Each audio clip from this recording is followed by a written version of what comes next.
Vamos cumprimentar a nossa neurocientista, a mulher que estuda o cérebro. Você sabe que até então eu não sabia que neurocientista estudava o cérebro. Boa tarde, Larissa Renata. Seja muito bem-vinda a este programa. Boa tarde, Cris. Obrigada mais uma vez pelo convite.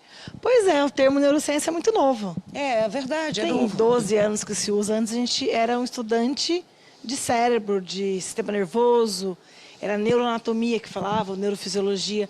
Então esse termo é novo, por quê? Porque ele é multidisciplinar. Isso está ajudando muito, viu? Em qualquer área. É de fato o órgão mais complexo do corpo humano? É mais complexo. A gente conseguiu desenvolver máquinas para estudar esse órgão mais complexo de 20 anos para cá. Por isso que não existia esse termo de neurociência. Então, a gente tem médicos que estudam, biólogos, que é a minha formação, enfermeiros, a gente tem pessoal da área de tecnologia, mas a gente tem máquinas que conseguem entender um pouquinho do cérebro muito recente. Então, por isso que a gente tem, nos últimos 15 anos, dedicado muito a entender e falar de comportamento e cérebro, o que antes era só achismo. Pra gente tinha que estudar um cérebro, tinha que matar a pessoa, não, né? A gente esperava a pessoa morrer. Estava em animais. Hoje não. Então hoje a gente coloca a pessoa viva na máquina. O cérebro funcionando para ver como é que ele reage. Por quê? Nós precisamos de um cérebro mais evoluído do que o próprio funcionamento dele para criar coisas. Então o homem foi essencial, é essencial nesse processo de compreender o comportamento humano. E é libertador. Vamos dizer que depois que a neurociência veio, aplicada à gestão de pessoas, aplicada a conflitos, aplicada ao ambiente empresarial, à liderança, a finanças, educação financeira tem muito a ver com isso, no meio ambiente, né, no qual a gente está inserido, na educação dos filhos, na educação. Então, assim, é uma gama gigantesca a aplicabilidade dela. Engraçado que a maioria das pessoas o que pensa faz. Então, assim, eu posso recuar, pensar e repensar. Opa, reaprender e aprender de novo. Isso aí. Podemos. E por isso que a gente gosta tanto da maturidade. Sabe essa maturidade? A gente fala assim, não trocaria esse meu corpinho de 18 pela cabeça de hoje. Isso faz todo sentido, por quê? Somente experimentando muitas coisas a gente pode recuar, a gente pode repensar diferente. Então, é preciso aprender a se conhecer. Pois é, e é claro que a gente não vai poder ter essa aula toda, mas é gostoso poder falar com ela. Eu queria hoje focar na parte de cérebro de pai, cérebro de filho. Que tipo de interferência ele pode ocasionar na cabeça dos filhos e de que forma, se é que eu posso? Nossa, Cris, muitos pais falam uma coisa e fazem outra, né? Né? Já tem até frase para isso. Aquela filosofia pronta. É, claro. Faça o que eu falo, mas não faça o que eu faço. Isso. Esse é o grande vilão da educação.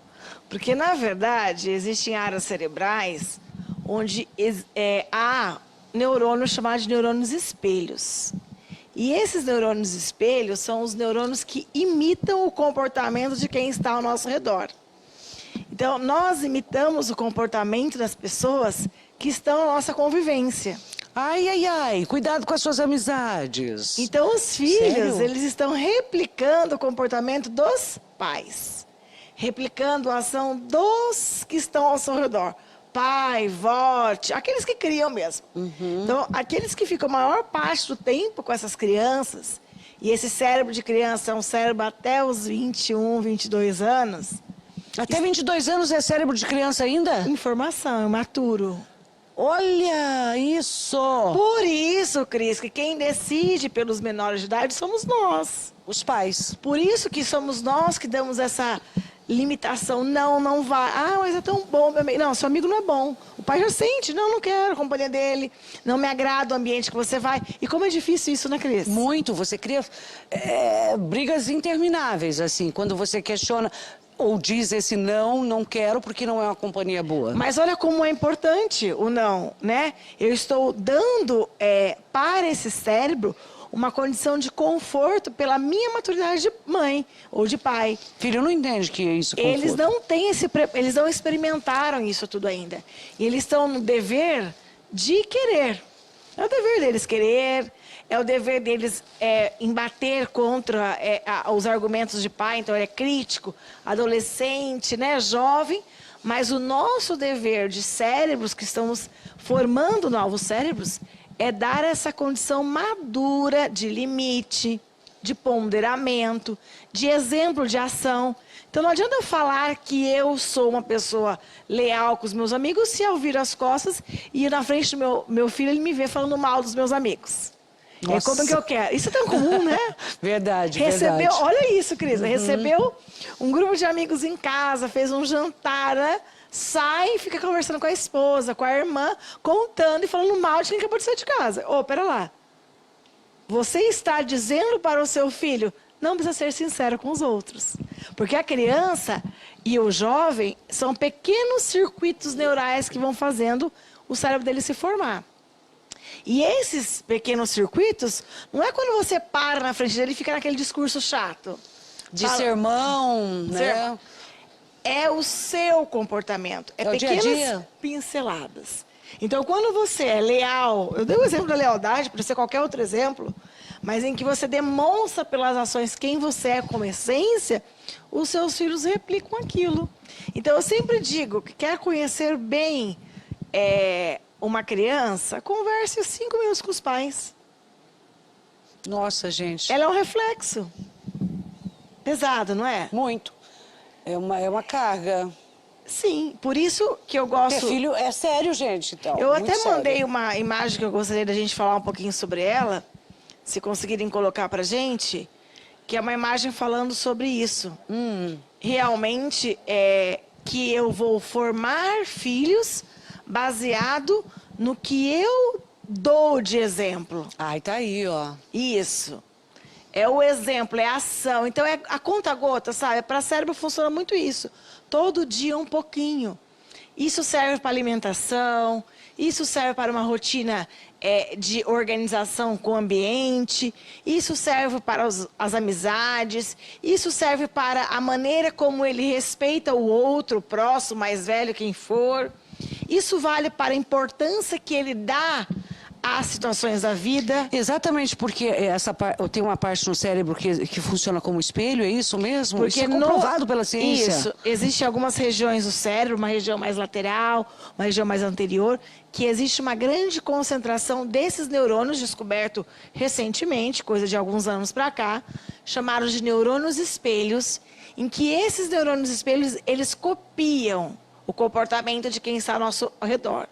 Então, a gente tem que até cuidar muito com quem a gente anda, porque vai tornando-se hábito desse cérebro achar normal aquilo. Ele imita o comportamento, ele imita a empatia, esses neurônios que fazem acontecer. Você sabe que eu tenho um caso, eu vou abrir um parêntese que eu me lembro.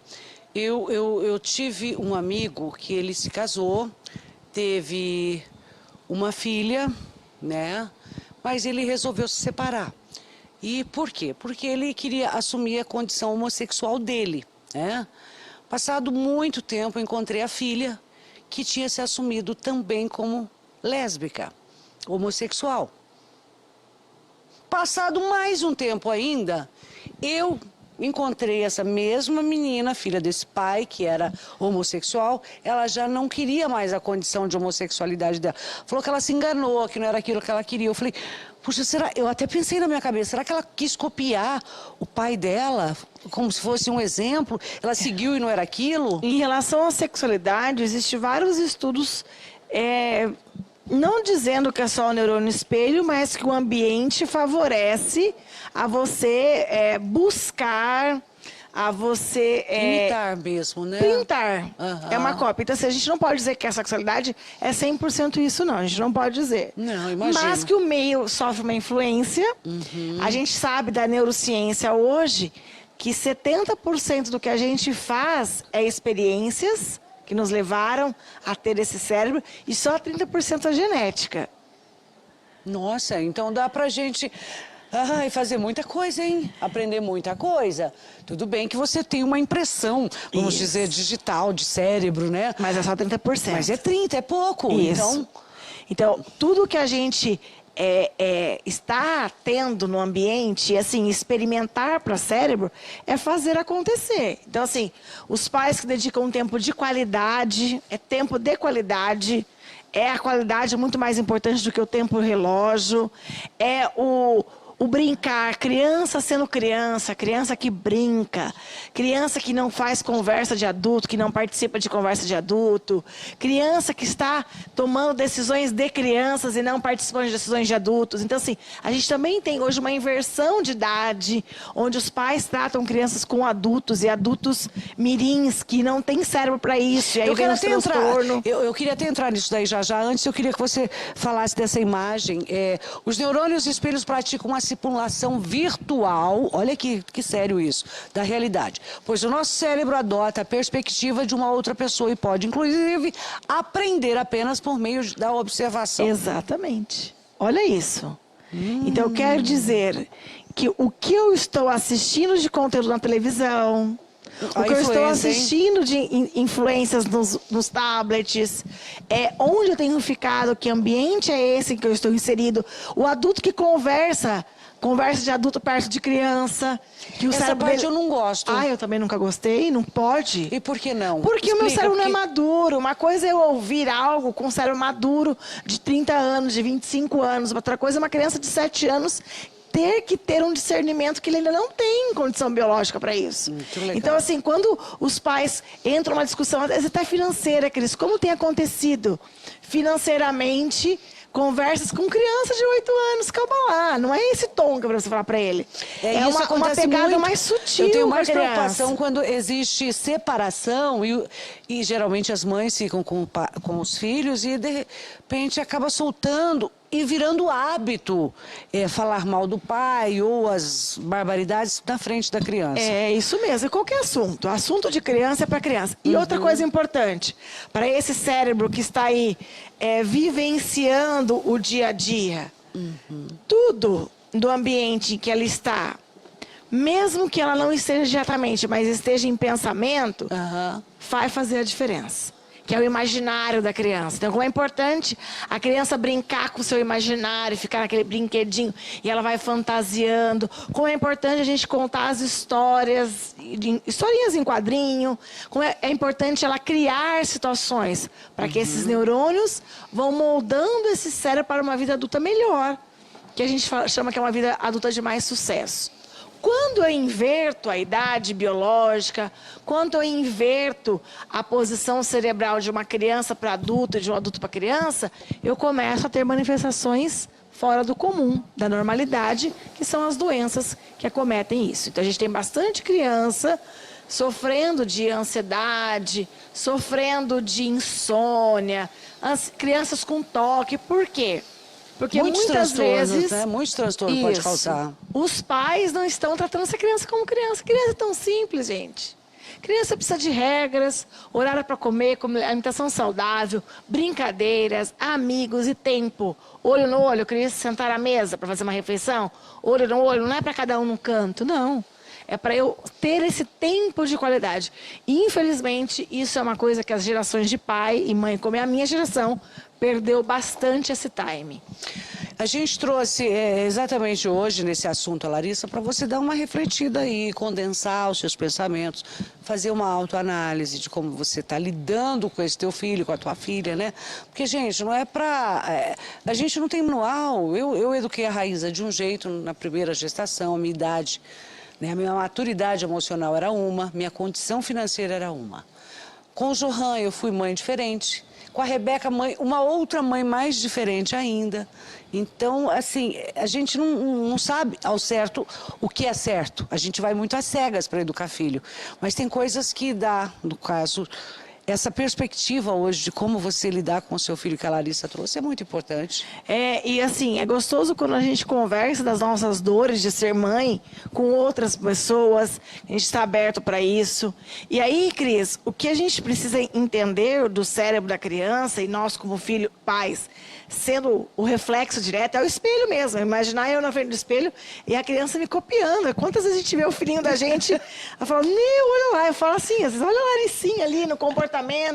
Então, se eu falo baixo, a minha família fala baixo. Se eu sou uma pessoa mais polida, os meus filhos são mais polidos, se eu sou escrachado, eles são escrachados. Tudo é berço, pronto, resumindo. Pronto. E aí, eu não posso culpar esse cérebro imaturo. E é uma imagem que eu trouxe ali, ó. Do pai e da mãe. Que essa é... aqui, ó. Isso. Bota essa imagem. Que essa imagem aí, que depende do controle emocional pra gente amadurecer, a gente vai amadurecer esse cérebro conforme a gente vai experimentando, se frustrando, tendo medo, experimentando, brincando com os amiguinhos, indo mal O na vermelho escola, é, no aprendendo. caso, a parte da imaturidade Isso. no cérebro da criança de 4 anos, claro, né? Isso. É A maior. maturidade, ó, depois da adolescência, lá, depois até os 16 anos, a gente está com bastante regiões ainda esverdeadas. Do 16 até os 25 anos é que elas vão ficar azuladas. Aí que nós consideramos a maturidade cerebral. Quer dizer, agora que terminou a formação do cérebro. Até os 25 anos o cérebro está em formação. Por Nossa. isso, tudo o que esse adolescente experimentar vai ser importante na sua formação. Por isso que é importante ele se frustrar, ele não ter dinheiro, ele buscar fazer um estágio, ele ser menor aprendiz, ele não ter a condição, a vida tranquila que o pai tem, porque ele também vai ter que A boa construir a vida. sua. Exatamente. Se a gente quer formar cérebros mais maduros, a gente precisa fazer, antes dos 25 anos, eles experimentarem essas sensações. E isso vem o respeito, o controle, o lidar com a vida sendo vida. Que não é simples. E eu digo uma coisa, viu? Também não é simples ser pai e mãe, não. Eu sei disso. Né? Quem quer se comprometer com a educação, quem não quer terceirizar, ou tipo assim, não tá nem aí até é fácil. Mas quando você realmente quer se comprometer com a educação, com essa questão de ser espelho para os filhos, ou exemplos, como você queira chamar, é bem complicado. Que tipo de pessoas eu quero formar para fazer parte dessa sociedade aí fora, né? O meu filho sabe respeitar a mulher que vai no chão do colégio, a professora que está ali lecionando. Como é que eu vou entregar para essa convivência? Exato. Outra coisa, né, Cris? Como é que eu estou dando condição para esse cérebro amadurecer? Estou colocando ele numa redoma de vidro? Ou estou Super dando a ele essa protegido? capacidade dele se desenvolver? Porque a frustração faz parte, o medo faz parte, a insegurança, mas a gente está vendo uma leva de filhos com 35 anos com cabeça de 18. Uma leva de jovens adultos com 40 anos que não querem sair da barra do saio dos pais porque dizem não ter condições de sustentar. Mas não é isso.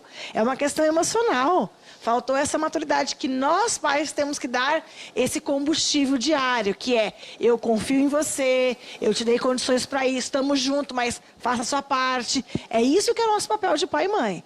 Tá? Não é dar tudo muito fácil, não. Estar na retaguarda e não à frente, né? Assim, acreditando na capacidade deles, na capacidade emocional e mental, e fazendo com que eles coloquem a mão à massa. Que é o mais difícil realmente, quando a gente está nessa transição de adolescência para a juventude, que até os 16 anos, dos 16 até os 25, é a gente criar essa força interna. Essa força que é uma força emocional.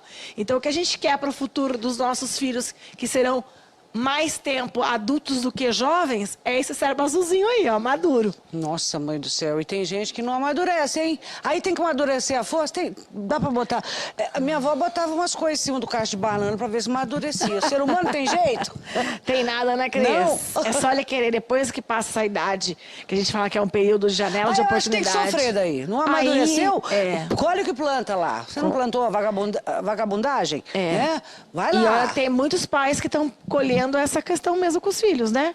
De filhos Mas adultos. Aí é injusto, né? Não, também. filhos adultos que continuam na dependência dos pais. É assim Que que eu quero judiação, dizer. que judiação. Por quê? Porque eles protegeram demais, bajularam demais e não deram a condição emocional para esse cérebro se formar. Recado pros marmanjos que moram com o pai. Pai e mãe cansa, tá? Eles querem sossego também. Vai cuidar da sua vida. Querem ter orgulho de filho. Pai e mãe querem ter orgulho de filho. Exatamente, não é ficar aí na superproteção. Eu vejo velhinhos lá e aí leva não só o pai separado vai, ou que nunca casou também, mas aí tem o filho dele que vai também, aqueles som alto explodindo. Gente, eu acho isso uma falta de respeito. Eu fico pensando, não teve pai esse rapaz, não teve mãe, né? Porque são condições de limitação e respeito mesmo. Ou então vai fazer na sua casa. Não, e cria força que você não tem. coloca uma meta e começa a criar força, estratégia, organização, que isso é cérebro. O cérebro é esse que toma decisão, que é coerente, que é organizado. Porém, para ter esse cérebro na vida adulta, eu precisei passar por uma infância experimentando coisas que acrescentassem nessa formação. E aí vem o equilíbrio emocional. Então, o reflexo dos nossos filhos somos nós, os espelhos. Pesado? Sério, mas pesado. Ai, meu Deus, como é gostoso falar com ela, né? Entender um pouquinho mais essa máquina tão perfeita que Deus fez, que é o nosso cérebro, que comanda tudo. É ele que, apesar de eu ter nariz, se eu não tiver cérebro, eu não vou sentir cheiro, né? Não. Apesar de eu ter boca, dente, língua, eu não vou sentir o gosto se eu não tiver cérebro. Não vou andar, não vou imaginar, não vou dormir, tudo é ele. É o comando central. Que coisa, né? Vamos alimentar ele de coisa boa. É tão fácil alimentar o cérebro de maneira positiva. Brinque mais, dance mais, dê mais risadas. Viva! A vida é simples. A vida é a vida simples, sabe? Esse bom bate-papo, a conversa com o seu vizinho que você gosta, retomar ser criança em algum momento onde você faz uma brincadeira, um baralho, você se diverte. Nem tudo precisa ser tão assim sério, né? Não. Ai, pelo amor de Deus, eu fujo de gente carrancuda. Uma piada, uma prosa, né? Uma música boa, tudo isso faz bem para o cérebro. É preciso a gente aprender a ser menos para ser mais. É isso o cérebro. Nossa, repete isso e dá uma explicadinha. Olha, gente, ela fala cada coisa gostosa. Não, é preciso ser menos para ser mais.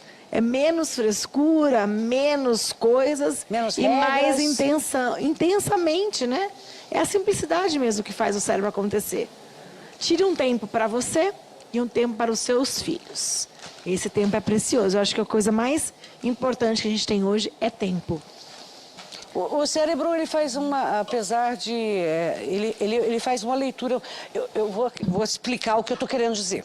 Por exemplo, gente, eu ia dizer que o cérebro e os olhos funcionam muito, uma linha muito tênue, muito junto mesmo. Porque quando eu vou num lugar onde tem muita natureza, onde tem muito verde, tudo que eu olho vai me acalmando de uma forma tão espetacular... que eu falo, meu Deus do céu, imagina se eu não tivesse olho para ver, como é que meu cérebro ia funcionar? Por isso que o imaginário, sonhar, é tão importante quanto ver. Porque quando a gente sonha de olho acordado, a gente está visualizando aquilo que não aconteceu. Por isso que a vida perde muito sentido quando a gente deixa de ver o detalhe do verde e o detalhe do que ainda está para acontecer. Então, todos os órgãos do sentido, seja o olfato, o paladar, a audição, a parte do tato, os 5 órgãos do sentido são fundamentais para lidar com a emoção cerebral. Por isso que é simples, é eu prestar atenção.